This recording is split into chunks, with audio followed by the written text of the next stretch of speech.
Sujewa, it is a brand new year. It's a brand new indie scene. Um, but we're going to look back at 2024 and talk about the coolest indie films that you saw last year. I might have a few things to say, but it sounds like you've got a few things that you're excited to talk about. I'm excited to hear about them. And there's a lot going on in the independent film world, and we're barely 3 weeks into the new year. Right. Um, we've lost a couple of very important people in the industry, and not just like Hollywood, but in terms of independent film and independent voices. And you've also got news about your indie film, 53 Spaceships. So where do you want to start, man? There's a lot to go over. Should I leave it to you? I know, like me, you are also in the throes or some stage of a cold. It seems to be going around. So do you want me to make the decisions tonight, or do you want Yeah, to yeah. have us go at it? We could just start talking about things. First Okay. thing we should probably talk about is the crazy LA fires. Oh, that's right. Yeah, from the cold to the hot.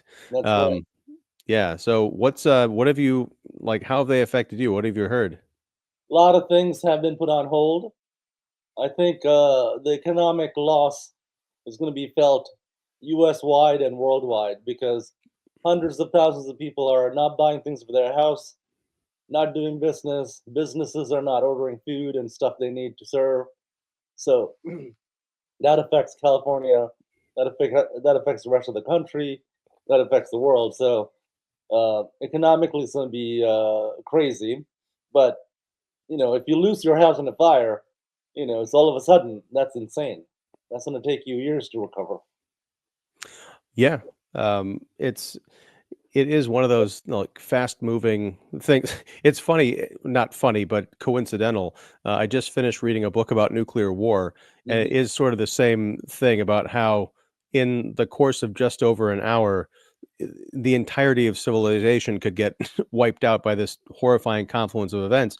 And as we saw in the last couple of weeks, from a few sparks from brush I'm not sure who started which, because there's several conflagrations going on, who or Right. what. But yeah, just devastation sweeping through neighborhoods, and like you said, business is gone. And I think a lot of the headlines have been about the kind of the wealthier areas that got hit, but also the businesses and the people who support those businesses, sort of as you mentioned, are also deeply affected by those, even more so, because it's like, well, you had a multi-million-dollar mansion. That doesn't necessarily mean that you have the funds to just like start rebuilding something immediately, but certainly the people who are not as well off, they're in dire straits as well. So Yeah. yeah, Every lots of prices household, are leveled. yeah, every household, not just the rich ones, probably spends a couple thousand a month or more on basic supplies, right? Yeah, So if you increase that by 50,000, regular people homes, that's a lot of money. yeah. Yeah, something is one thing, or if not one thing, it's another affecting, I guess, movies. Last year Yeah, was strikes, and now it's wildfires. I don't know if the cosmos is trying to tell us something about Hollywood, but damn. no idea. But another subject that's probably controversial. I completely think that it would have been possible to put it out because I saw people with hoses and they were just spraying any amber that would fly in, and they saved their houses. Yeah, I mean, it all depends on, I think, where they were and what access to water they had. I know Right, it was Caruso. I think he was the guy who was he ran for mayor right, against Karen Bass a couple of years ago, and he lost. But his house and the shopping complex that he owned in the Palisades, they were able to save that because he right. brought in essentially a private, fire security, fire detail. Mhm. But I understand his daughter-in-law, like her place got wiped out. So it affects people differently all around for sure. I think the scale of these problems is so large. We have to look at solutions in a larger scale and new solutions, right? Not like the old days because of the climate crisis. We're going to have, I think, these kind of fires and droughts and floods in a really large scale. So we'll have to look at new solutions. Maybe drones that can bring water from the sea. In the case of LA, right? Flying at a ground level. Seawater is corrosive, but it'll put out fires. Hmm. Yeah, This is an entirely different show, but I mean, yes, I agree there are new solutions that are needed for these bigger problems, but I think one of the things that we're discovering as the stories behind these fires come out is that there was plenty that could have been done to mitigate the effects of climate change or whatever you want to call it that Right. wasn't. So, yes, we need new solutions. We also have to make sure that the old solutions are actually enacted effectively in order Right. to fight the problem today. Hmm. So, but let's talk about something else equally depressing, which is death. We lost a couple of titans. I think the big name is David Lynch, and I think we can talk about him in just a bit. But I want to talk about Bob Laemmle. The one of the titans of indie film and just movies in general. We talked to Greg Laemmle and of course Raphael Sabarge and about the documentary Only in Theaters. And I know you've got a great kind of working relationship with them. They're great people, and so to see Bob, who was featured in the documentary, of course, to pass away. He 89 or something like that. I think he passed away on the 9th of January. But yeah, very sad. Yeah, very sad. We got to know him in the documentary, and he seemed like a very interesting person, the kind of a character, and definitely someone who has done a lot for indie film, art house film, definitely, especially in LA. So sad to see him pass away, but he led a full life, and he has a team running the theaters now, his son and grandsons. So, I guess we celebrate the accomplishments because death comes for everyone, apparently. I'm trying to still figure that out, work out a deal where it doesn't come for me. Well, yeah, I mean, but that's the thing is like it is the way I think about it. And when I heard the news, I was sad for the Lemley family, because they lost someone near and dear to them. But my other thought was, and I feel a lot about this when it comes to celebrities nowadays as I get older, is yeah, it's sad, but I didn't know them personally, but leaving behind a legacy of, I think, great work. And particularly in the case of Bob, just as you mentioned, what he did for independent film by the Lemley theaters, giving a head start to like up and coming filmmakers who would go on to become titans in their own right. Right, It's just that spirit and that kind of like a family work ethic of bringing the arts to the people through the venue of indie cinemas. I think it's a beautiful thing, and it's something to be proud of. And so it's like, yeah, it's sad that we lost someone, but it's also a testament to what one person can do with their life. I think it's really quite beautiful. hmm definitely. A, a life that touched a lot of other people in a positive way. Yes. Yeah. Um, so let's talk about Mr. Lynch, Mr. Hmm. David Lynch. Hard to believe he died. Not that hard. I mean, he was. I think I heard he was a smoker since he was 8 years old, and he passed away of complications relating to that, from what I understand. Hmm. Not that that's a judgment, but it's not necessarily a surprise. To me, it was a surprise in that, and again, this comes from being someone who is immersed in pop culture.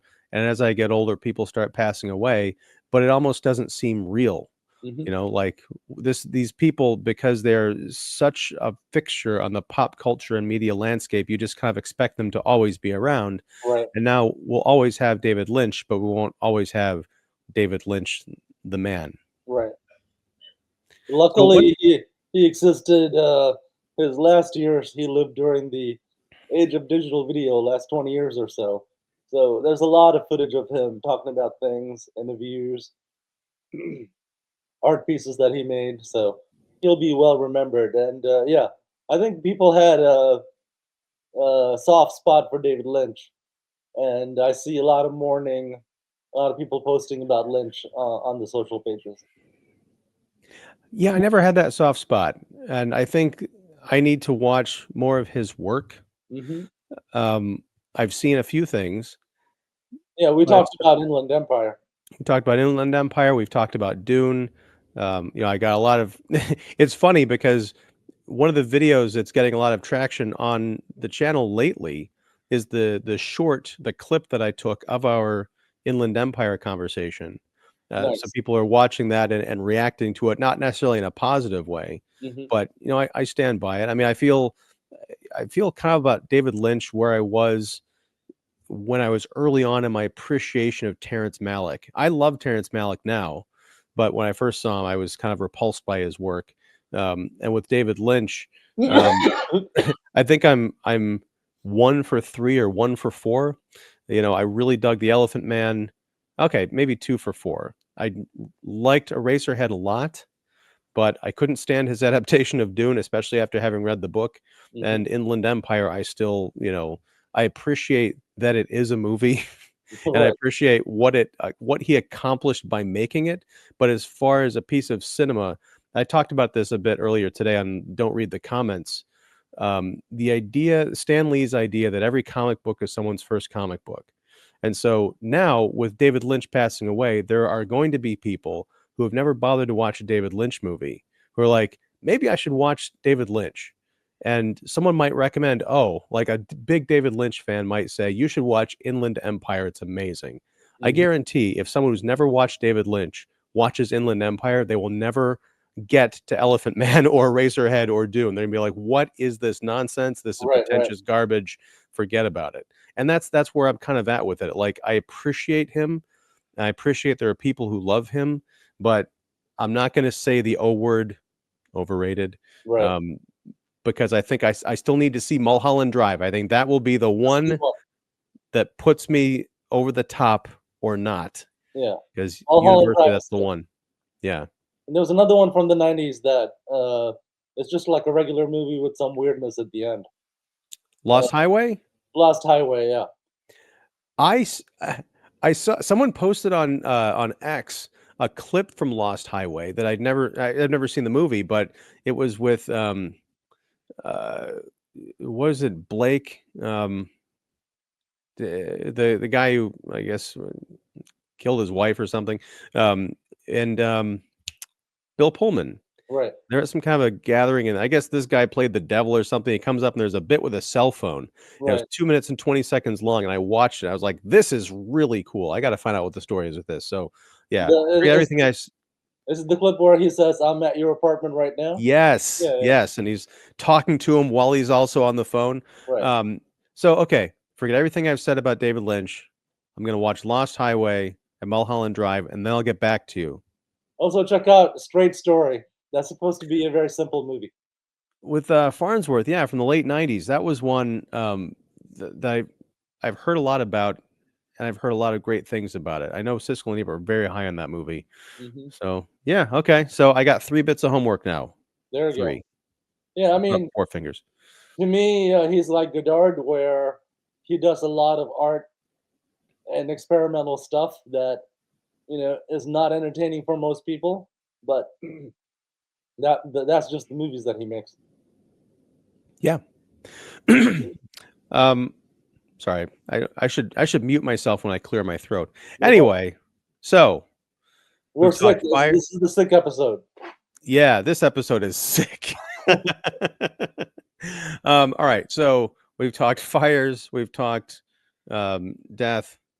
What else are we gonna yeah, you want to talk about the best movies you saw last year? Or is there anything? Well, Oh, 11 well, let's most. talk about the spaceships. We got about the spaceships. Oh yeah. So we're about to shoot running around New York City looking for spaceships footage. That's why I have this new little camera. Then I'm gonna finish up the script by the end of the dialogue stuff by the end of the month. Then in February we're gonna film the dialogue and edit the movie. So hopefully by early March the movie will be done. Sweet. Well, that's good because that'll be around the time we do our next episode. Well, That's probably right. March. Yeah. That's right. And yeah, Coincidentally. we might have another one before then, but uh, the plan is to crank out, but have them be high quality. A movie a month, starting with the late March. That's I will I'm there for it. I can't I'm trying to wrap my head around that. It's gonna be good. Each movie will be a separate movie. that can stand on its own, and it's going to be very entertaining. All right. Not David Lynch or Godard art projects. I was just thinking that, not David Lynch. Right. Um, cool. Well, I can't wait to see it. Awesome. Can you show me that camera that we were talking about before we went on? Sure. This is the new big thing. Panasonic VX 870. Wow. And that's That's that's for the new movie shooting. right there. What was that? That's the new movie right there. Yeah, that's for shooting at least the exterior stuff. A lot of the exterior stuff, but I may try to use it for the regular movie also, but we'll see. And because it's a consumer camera, the controls are not great for using for professional projects. So, but the size is small and it's great for running around New York City. And you were talking about like you picked that up used, Right. and so this is one of the great I guess benefits of living in this time and place is you can get a high quality, really good camera for a decent price used that it's not used and that it's been like kicked around or you said it handles just like it's, fresh out of the box. Yeah, it looks and feels like it's brand new. Yeah. That's really cool. Thank you. Um all right. Well, talking about movies, let's talk about some of the things that you saw last year that you want to talk about. Sure. The 11 most interesting films that I saw last year. I showed Cosmic Discotheque Renee at the movie theater at Film Noir Cinema. So that's one that I found very interesting because I made it and I put a lot of crazy ideas in it. So this is a list of 11, so it's really a top 10 because the 11th It's or the yours. first, depending on that's yours. Yeah. Yeah, You got to promote your own. You got to hype up your own stuff. Yes. that's right. So the next one is A Traveler's Needs. Hong Sang-soo. Our best friend. That's right. He's in this list a lot. Oh my goodness. All right, let's do it. And Young Ali is the next one by Amir Matla. Which I still need to watch and talk to him about. Yes. Yeah, it's a good movie. It's best seen at a movie theater, but if you're gonna watch it at home, turn off all the lights and it should work. All right. Is that out yet as far as like can people watch it or is he still planning to put it like make it on VOD or something? It's not out yet, but should be out soon. Okay. VOD. Cool. And then The Hero's Journey. It has a long title by Joel Haver. He uses these small cameras, and last year he made 12 movies in 12 months, and they're all on YouTube, and they're all very different, and several of them are on my list. So was this sort of are you drawing inspiration from this or sort of like tips for how you're going to put out kind of a movie a month or? Sure, after seeing him do it, and in the past, Joe Swanberg and some other Fassbinder or some other filmmakers have done a large number of movies in a short period of time. So I'm looking at all those people to figure out how they did it and the ideas that I can use. Nice. All right. Yeah, we'll talk about it as each movie comes out. Cool. So The Hero's Journey is on YouTube. Tell me about it. It's about a guy who, in the suburbs, he's living in his car and he's documenting his life. Kind of a crazy dude. All right. It reminds me of a movie that I saw. It came out late last year on demand. It was actually released in 2022, but it was on the festival circuit. And I interviewed the writer, director, star, Vivian Kerr. It Hmm. was called Scrap. And it's about a lady who's living in her car. It's like a SUV kind of thing because she's lost her job. She's got a daughter she's having stay with her brother while she tries to figure out the job situation. And it's a really really well done movie. I think it's one of the best things I've seen in years. And her story, the Vivian's in putting it together is really fascinating too. The interview I did with her, by the time this comes out, should be out. But got kind of waylaid by my sickness. But Hmm. yeah, there's something. I want to check out this hero's journey thing because there's I something think you about living in a car that's really fascinating. yeah, and it's low key funny. You know, the guy definitely is not the brightest person. He makes a lot of bad choices, and he's trying to get his high school buddies to hang out with him, and they're like, "I'm doing my thesis, man. I don't know what you want us to do." like, like his his grade days were probably in high school, right? Hmm. So, so it's about a character like that, and interesting Nice. and funny, and I think he used well, you see the camera. He used one of these small cameras, and he didn't do a color grading or so it just looks like home video pretty much. But you know, for that movie, it works well. Cool.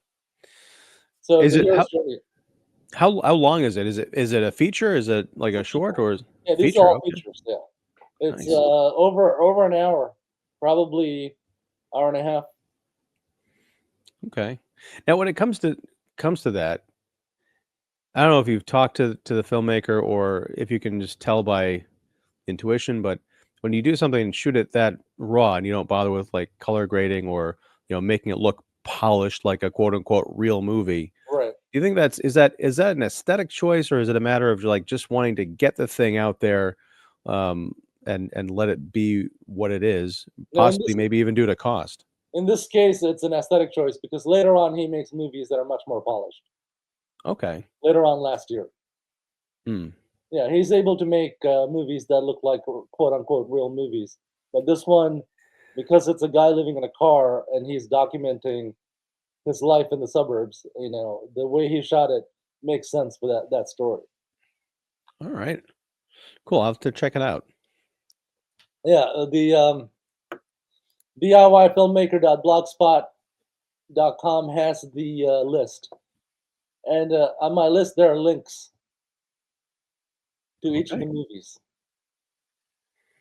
All right. Well, what's next on the list they want to talk Okay, about? it's another one by the same filmmaker. This is the movie number 5. It's called In Front of Your Face. Oh, actually, no. This is Hong Sang-soo. I was gonna say, did he make it'd be weird if there were two movies with that same title coming out. Okay. This is Hong Sang-soo, and we talked about it. And Hong Sang-soo is definitely you know, what's the term? Something that you learn to like after some time. Oh, an acquired taste? Acquired taste, yeah. Yeah. And when I'm sick, I think I can watch Hong Sang-soo movies because my brain is slow and the movies are slow. So I'm gonna try that. Maybe I should try that. When Maybe you're maybe sick. that's the key. Yeah, I think the problem is our brains are too fast and the movies are not stimulating enough. And yet, here's the thing, like, we've talked about some Hong Sang-soo movies, 3 to be precise, Right. and you like them, or at least some of them enough to put on your best of the best things you saw last year list. Most But interesting. in Yeah. okay, most interesting. Okay, maybe that's the better way to Yeah. frame it.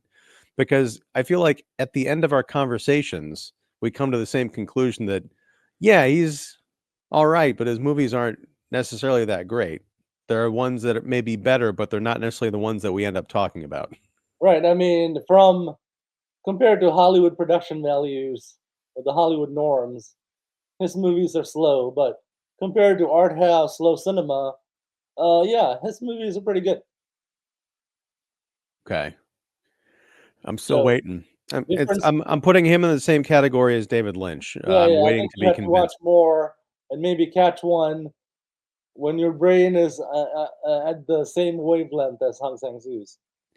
Okay, so the next time I go see a Hong Sang-soo movie in a theater, instead of ordering a Coke, I need to smuggle in a little thing of NyQuil, is Yeah, what you're saying. Yeah, yeah, get on that groove. Okay, that's right.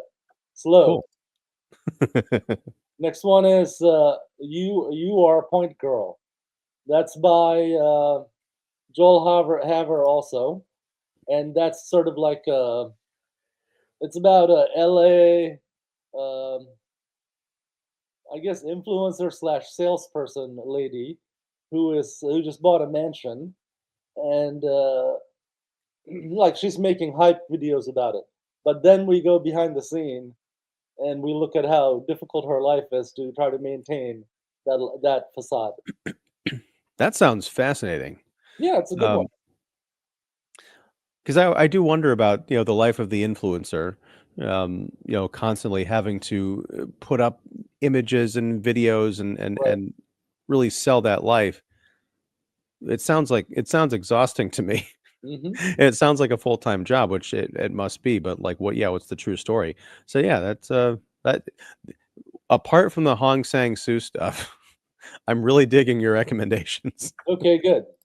Yeah, check it out. It's a short movie, about maybe an hour. I mean, it's Okay. still a feature of some sorts, but not an hour and a half. I think it's about an hour or 70 minutes. All right. And guess what? In Our Day by Hong Sang-soo's on the list. Would Did it you be see? easier to talk about the movies that are not by Hong Sang? Did you watch In Our Day? No. No. Very simple movie. A poet talking about his life and an actress talking about his life, her life, cutting between the two. That's it. Oh, I have seen that movie. I haven't seen the movie, but I've seen his other movies, so I've seen the movie. Right, right. I think I'll watch it because I'm sick. My brain is slow. I think I can dig it now. Oh, And the other one is Grass, and that's like a mainstream movie by Hong Sang-soo. grass. Check out Grass. It's shot well. It's dramatic, interesting camera work, black and white. It takes place in one cafe, pretty much. I think what was the last Hong Sang-soo that we talked about? Traveler's Needs. Yeah. I wanna say, didn't Grass come out, like, a month or something after that? You know, Like, Grass the end of came out last in 2018. 2018. Oh, okay. I because there it wasn't Grass then, obviously, but I feel like after we talked about Traveler's Needs, I saw something about a new Hong Sang-soo movie that was coming out at the end of last year, like, he's churning them out. Yeah, Um, there's By the Stream that's coming out, and In Our Day, which came out late last year. okay, that's probably what I'm thinking of. Alright. So Grass, Titles that are easy to confuse. yes. But Grass seems like I don't know anything about it, but it seems too easy, like it's a joke. no, no, Like, but I'm gonna watch a Hong Sang-soo movie called Grass, and it's gonna be as exciting as watching grass grow. no, no, no. Check it out. It's good. It's a Okay. normal movie. Sell it to me. What is it? Normal dramatic movie, and it's shot well. Hong didn't shoot it himself, and cinematography looks great. There's a writer at a cafe working on some stuff, and then uh, some interesting things are happening around her. So maybe it's stuff that she's writing about coming to life. Maybe it's just stuff that she's observing. Um, so it tells like 3 or 4 different stories. Alright, that does sound interesting. Yeah, and it's shot well. It's fast. Um, has a nice ending. Has good music. It's like a normal movie. I mean, it takes place around a cafe, right? And it's black and white. But other than that, it's a normal movie. Do they have that noodle dish that is in every one of the Hong Sang-soo movies? Is there, like, a 5-minute scene about this noodle dish? I don't think so. They Wow. do, they do talk about going to get some Korean wine or something, but but yeah, it's not like the later ones that we've been talking about. Okay. The Well, the wine thing, I think they mentioned that in Traveler's Needs. There was that whole thing about the fermentation of it. So maybe it's a call forward from that. I don't know.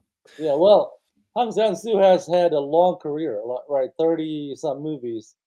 His early movies were just normal movies that had even sex in them, and then he started changing over time. I think Grass might have been one of his last movies that feels like a regular movie. After that, it's ultra minimalist, slow cinema experiments. What do you know what flipped the switch there? I think he just got tired of making certain kind of movies and he just moved on to other things. Hmm. Okay. I don't know if there's some kind of an event or like a bad experience with doing, I guess, what I'll call mainstream or conventional movies that compelled him to go explore something else, or if he's just, yeah, I don't know. Yeah, I mean, he's never, as far as I know, he's never talked about why he makes the movies that he makes now. Um, Maybe it's just a phase. That's what he's into now. Maybe he'll go back to the more regular stuff in the future. Who knows? But Mm, to me, it's interesting that he makes these ultra minimalist movies and makes them fast. yeah. Now, yeah, for me, I want my movies to be entertaining, right? So I'm not going to take his non-entertaining content as an example, but I do like the fact that he makes a lot of movies fast. So I found out, talking about the camera, that he's been using a 10-year-old camcorder since 2021 to make his movies. So this is deep in the weeds filmmaking stuff that most people won't get. But if you're using something easy to use like that, or like the camera that I just showed, you can work faster, right? So a cinema camera to operate, which is a high-end filmmaking camera, that takes 2 or 3 people, right? And you got to coordinate all that, and then the shots have to be lit. This adds tons of time. What Hong has been doing since 2021 is he took this Canon XA35, I think, yeah, or XA30, which is a 10-year-old camera. It's HD, and he's been shooting movies and really putting them out without a lot of post work, without a lot of color grading. Some movies are black and white, some are color. Uh, so yeah, so that's what he's been doing. So that's another way to make a lot of movies fast. Use simple cameras. That way, it's just you and the camera. It's not 3 other people. It's not 1 hour per shot times 30 days, which is going to add up, right? Um, we can just shoot a lot faster. If you know the camera, if it's simple, you're ready to go. Can you tell me about this whole 3 people operating the camera thing? I don't know that I've heard that before. Are you talking about, like, the giant, like, studio cameras or what? Get into that Any for a second. any kind of American or even any other country professional film shoot will have a camera operator, will have a DP who sets the scene and oversees the camera operator. We'll have the camera. We'll have a focus puller because those cinema cameras have lenses that require special attention to make sure focus is focus is tight, not like the small prosumer cameras with a zoom, right? Plus you might have a dolly grip who's pushing the dolly if it's a shot that requires a dolly. I Plus, see. so that's like 5 people or 4 people or five. Plus you'll have 1 or 2 lighting people. So Hong has crossed all that out. It's just him and a camera and available light. That's it. No, thank you for clarifying that. I thought you meant it took 3 people to physically operate the camera, but, you're talking about the people who are handling the camera, but also the attendant responsibilities of lighting and, how it moves around and Sure. things like that. So that all makes sense, but, what's fascinating is, talking about making independent film, to your very point, all the things that you can cut out. Yeah. People think, "I wanna make a movie, but it's so complicated because we need to get all these people and I don't know, a lighting person or who's gonna help me operate these cameras and all this other stuff."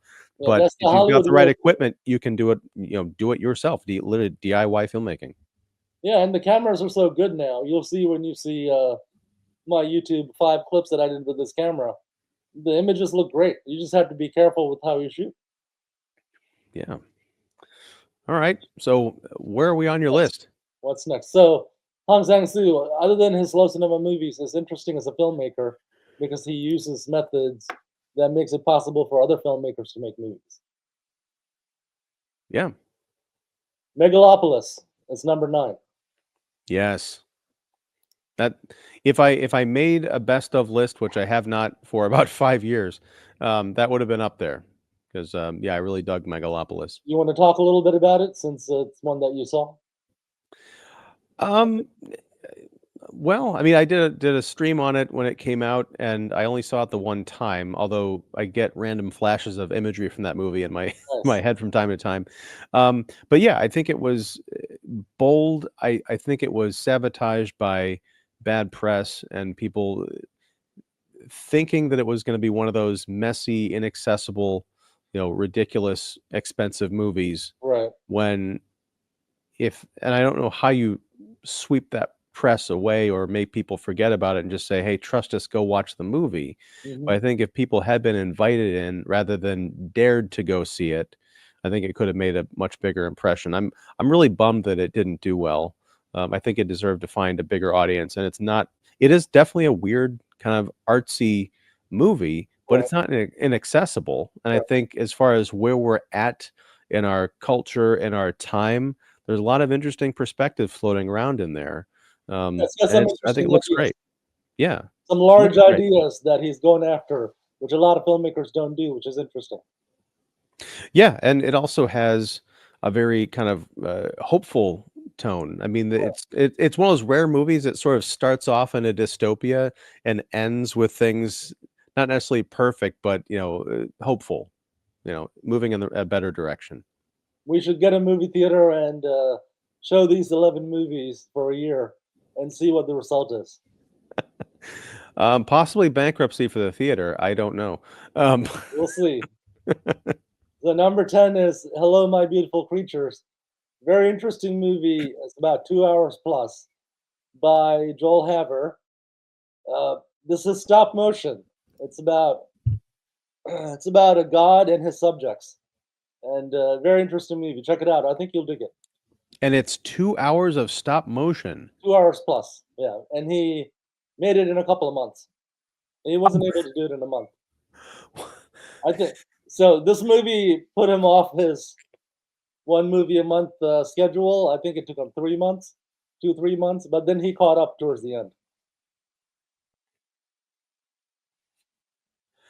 I'm sorry, I my brain went to a 404 screen. I cannot, again, wrap my head around making a 2-hour plus that's the finished film, right, Right, of stop motion animation. This isn't CG right, or, even hand drawn animation or computer assisted drawing. It's puppets right. or clay or something, Toys. toys. Yeah, him and his team would, I think 2 people, they would move the toy, photograph it, move it again, Yeah. photograph it, yeah, stop motion. Yeah, and so you make that movement and you're talking about, 24, 30 frames per second. That's 30 setups, photographs per second for 1 second of film, and you multiply that by the minutes, and you multiply the minutes by 2.5 hours or whatever it is, and you're talking about 2 or 3 months. I would watch a documentary about the making of that movie because it sounds like torture, but it also, if you're really into it, it sounds like giving your life over to your art, which I think could be really inspiring. Yeah, and, he has a separate channel about filmmaking, and about each of his movies, he puts out a video where he's talking about, uh, how he made each movie, and we might wanna do a separate episode on Joel Haver after you see his movies. He's an interesting, just like Hong Sang-soo, interesting model, for filmmaking now. He has, Patreon patrons, and he makes, I think, somewhere between 6,000 and 9,000 a month from them. So like close to 100,000 when it's good, right? A year. So Yeah. so he takes that money and he makes movies and he puts out the movies on YouTube. That's all he does. So I guess, what's the model for is his does he's putting them on YouTube not for sale, right? Or Right, is he but selling? he makes money from the Patreon donations. Okay. So I guess the people they're essentially investing in the movies that he's making and paying for them that way. No, Yeah, that's fascinating. I mean, I haven't watched his movies yet, so I don't know. You mentioned him and Hong Sang-soo in the same breath. So at the same point you're selling him on me, you're also not selling him on me. no, So no, I would like to check out some of his movies and talk about them with you and yeah, hell, possibly even him because he sounds like a fascinating dude. yeah. Similar in the sense that they both come up with ways of doing things. that work for them to make a lot of movies. Yeah. All right. Yeah, Well, so that's so you can the links are on my post. yeah, and I'm gonna have that linked down below so folks can go there and learn all about this stuff here. Yeah, this is super indie art house stuff that's happening on YouTube and at the theaters. Number 11 is Chetsumoka's Curse, which which I Yep. saw at a movie theater in Brooklyn last year. I showed it and I watched it. We're planning to show two more Rick Schmidt movies this year. They were both shot on 16 millimeter. One's called Prospects. It's about sort of like cowboys, black and white 16 millimeter. And the other one's called, I think, Blues for the Avatar. I'm not sure. I'll have to check. Another one shot on 16 millimeter. So we're gonna try to show two of his movies this year. Yeah, I'm looking forward to seeing those. Yeah, Chet Smoke's Curse. That's what I think started my journey into the filmmaking of Rick Schmidt. Yeah, that's wild. It's great that you got to see that on the big screen. That's the way Yeah. to watch it. I mean, weird because it's a low quality, SD standard definition video on the big screen, but it's a Dogma 95 movie, so it looks like that. So what was the reaction when you showed that? No, people who came to see it were fans of Rick, and they enjoyed it. And I did a Q&A over the phone with one of the people who stuck behind. He had a great time talking to Rick. So was there anybody in the audience who had not seen it or was not familiar with it that you got to interact with? No, they were Rick Schmidt fans. Okay. Yeah, I they mean, enjoyed. that's fine. That's great that they Yeah, got to come out and see it and kind of celebrate in that way. I'm just curious to see if someone kind of wanders in off the street, right. like Chetsumoka's Curse, so it sounds like a horror movie, and it is kind of in its own way, but That's just like what they experience a Rick Schmidt movie now, what that would be like for them. yeah. I'll send you screeners. Maybe we can do a show with Rick when those movies come out. Oh, definitely. Yeah. I'm a fan. So, Yeah. So filmmakers wise, we have on the list. We have me. We have Hong Sang-soo. We have Amir Matla, Joel Haver. Uh, Rick Schmidt. yep, Rick Schmidt and the Coppola. Yeah, not a bad list. Good list, right? Yeah. I Um, mean, I saw a lot of interesting movies last year, but I wanted to highlight those ones to get more people to discover those filmmakers. that's good. Yeah, I was looking over, I keep a spreadsheet of all the movies I watch, and last year I think it was just around 200 movies. Wow. Um, yeah, it's a sickness. And I thought I had a Letterboxd account. I don't know if I destroyed it the last time or if it just like went away because due to lack of use, but I started a new one Good. because I figure I might try and keep track of things that way. Um, but yeah, in my spreadsheet, I highlight in green the movies that, even though I don't make a best of list, just the ones so I can look back from year to year and say, oh, what did I respond to?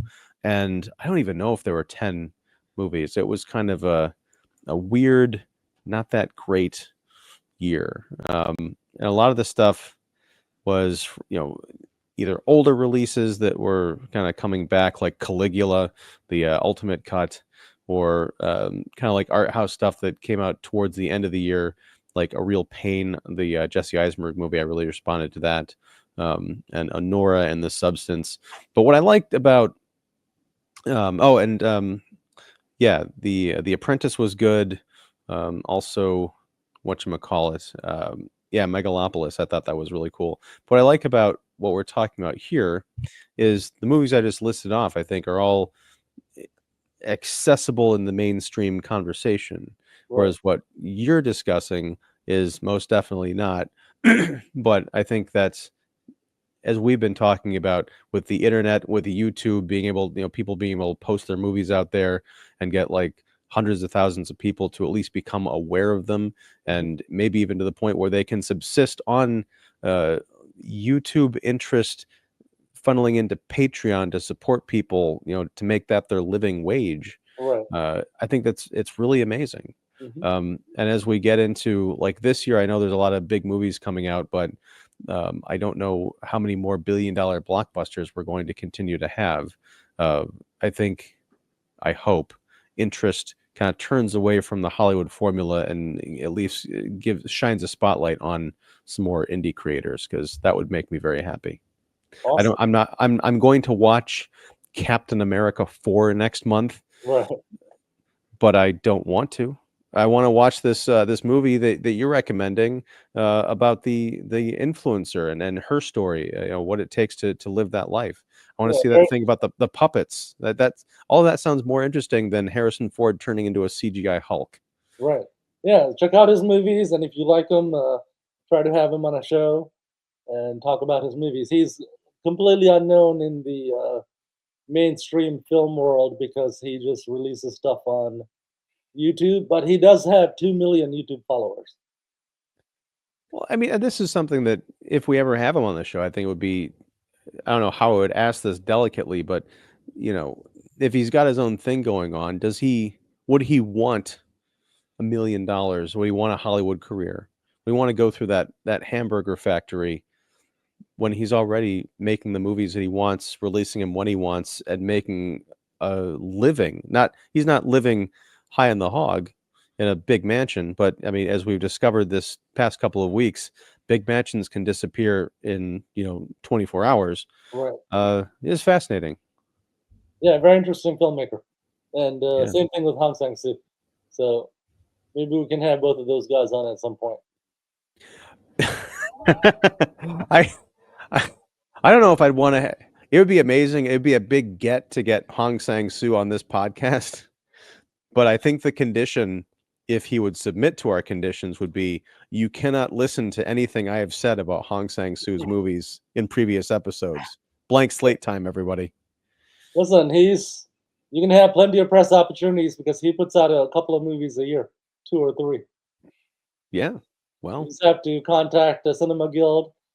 That's the U.S. distributor for Hong movies, and say, hey, Chicago film critic, I want to interview Hong Sang-soo. yes. And I'm pretty sure they would look at the website, look at the YouTube channel, and say, "Oh, yes, he's talked about Hong Sang-soo. Sorry, we are unable to accommodate your request at this time." I That's right. fully anticipate that email. Well, maybe you will see something that you like by him, and then the situation will change. There you go. I'll watch 3 movies that I like of his, and then I'll put behind some kind of a paywall the other episodes. Good, So good. yeah, that's the plan. That's the scheme. Yeah, No, well, I haven't seen a lot of his earlier stuff, but as I discover more things, if I see something that you might like, I'll let you know. and now that we've talked about 3 of his movies on the show. We've spent 3 hours talking about Hong Sang-soo films. So you know what to recommend to me, Right. right? So, all right. Well, sir, I know you're under the weather, and I am eternally grateful that you stayed up to talk to me, to do this most interesting films of 2024 and other things involving independent cinema, having this conversation. But as we kind of wrap things up, is there anything that you wanted to say as we close out the last year and usher in the new year? Um. Oh, I saw an interesting movie called Bittersweet, by Stephen Martini. Okay. It's shot really well. Cinematography is great. It's about a guy who, and they don't really go into this, but he has autism. I mean, it's mentioned in the notes, but they don't go into that in the movie a lot or Hmm. hardly ever. But a guy with a difficult life trying to get his wife and kids back against a court order that's keeping him away due to big misunderstanding. So, Hmm. but it's a comedy. There's a lot of comedy happening in it. Serious subject, but a comedy. So that's something. If you check it out and if you like it, something that we should talk about. And that movie's going to play at a film festival in DC on February 14th. Valentine's Day. That's right. All right. That okay. Again, I'm clearing out the cobwebs, but yes, I remember this is the movie that you recommended that we talk about. I think you texted it to me or something. Right. Yeah, it's ringing bells now. All right. Yeah, I, Well, I emailed the screener link to you. that's right. So, I said we talk again in March, but it sounds like, yes, sneaky so and so. We're going to be talking about this movie possibly next month, Sure. ahead of the screening in DC. Yeah, it's a good idea. And we can try to get him on the show also. Well, let me watch the movie first. Sure. I don't want to step into a Hong Sang-soo Right, right. situation, but no, okay, I'll prioritize that. We'll talk, and we'll be back apparently next month. But Sujewa, thank you again. This is a great start to the year. You've given me a lot of movies to check out in my copious amounts of free time. Which is why maybe I should skip Captain America 4 and just watch watch about 3 of those other movies because those Marvel films are long. I But saw I saw some sort of a promo image for that movie. I'm like, no thanks. I'm not checking I've that s- out. usually the thing with trailers, right, is they show one and you think, I'm not going to watch that. But then after going to the movies week after week, month after month, and seeing the same trailer, they wear you down to the point where like it might not be so bad. And it's just as awful as you suspected from the first trailer. Right. No, every time I see the Captain America 4 trailer, I cross my arms and think, nope, I'm going to be watching this strictly for the quote unquote job. Yeah. But yeah, you might turn me around on that. Anyhow, No, I'm not going to be watching it. So I mean, I'm tired of all the Marvel movies now. me too. We are in exactly the same spot, but I'm still going to put myself through it. Anyhow, Sejua, thank you very much for hanging out once again and for all these great recommendations. So, anything in particular you want to promote or point people to? Check out the list. Check out those filmmakers, and soon I'll launch lots of blogs to promote the 53 Spaceship series. We'll have the first movie done and out starting in late March, I believe. And after the first one is done, I'm going to do teaser trailers for the other 52 movies using some footage, a little bit of footage from the first movie. So let's see how that goes. All right, you're the man with the plan. All right, sir. Ambitious 2025. 2025. This is going to be the year of rebirth, I think, in a lot of ways. So I'm very excited for the channel, and for all these ongoing series, which we're going to get back on track. I'm excited for you as a filmmaker to see what you can pull off because yeah, it's the most ambitious thing I've heard in a long time. I love Awesome. it. So. Awesome. Thank you, sir, and thanks everyone out there for who's hung out with us. Please check out all the movies that Sujewa is recommending. The link to the blog that has the links to all those films and the stuff about those films is down below. Be sure and visit us back here next month, where we're going to be talking about Bittersweet, Awesome. apparently. If Yeah. Ian likes it. Well, no, well, here's the deal. We'll talk about it whether I like it or not. Okay. It's just a matter of if I like it enough to say, hey, we should invite the filmmaker on if he wants to come hang out and talk about it with us. Otherwise, Yeah, but of course. yeah, We don't want a Hong Sang-soo situation. exactly. But anyway, folks out there, if you like this content, please like and subscribe and all that good stuff. Definitely support Sujewa. All of his links will be down below. And until next time, whenever that is, whatever that is, thanks very much. Take care. And I'll say it again. Happy New Year.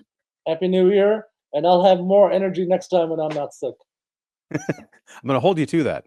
Hey everyone, Ian here. I know, long time no see. But if you like the video you just watched, feel free to subscribe to Kicking the Seat right here, and also check out the playlist and recommended video right here. Thanks for watching.